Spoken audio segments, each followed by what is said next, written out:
Hindi ka magiging isang lingkod kung hindi ka naglilingkod. At kailanman, hindi ka magiging isang pinuno kung hindi ka muna isang tagasunod. Kaya upang maging isang lingkod na pinuno, kailangan mo munang maglingkod sa isang pinuno, ang iyong pinuno, at sumunod. Si Elias ay gumagawa ng napakahalagang gawain para sa Diyos. Tinawag siya ng Diyos upang maging propeta at magsagawa ng mga dakilang bagay, mga himala. At nang si Eliseo ay lumapit sa kanya at naging kanyang lingkod, ang ginawa niya ay upang mas lalo pang maipagpatuloy ang kahangahangang gawain ng Diyos sa pamamagitan ni Elias.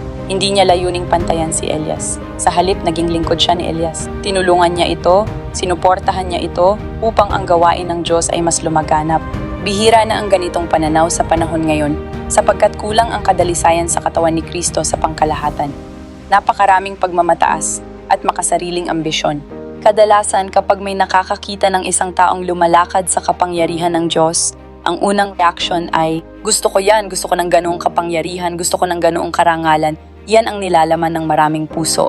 May inggit at may pagdududa rin. Isang pag-iisip na nakatuon lamang sa sarili, imbes na magtulungan sa pagtatayo ng kaharian ng Diyos. Napakakaraniwan yan ngayon at kailangan nating iwaksi iyon. Dapat tayong pumasok sa bagong alak. Ang pinakadakila sa kaharian ng Diyos ay ang mga nagiging katulad ng mga bata, ang mga naglilingkod sa lahat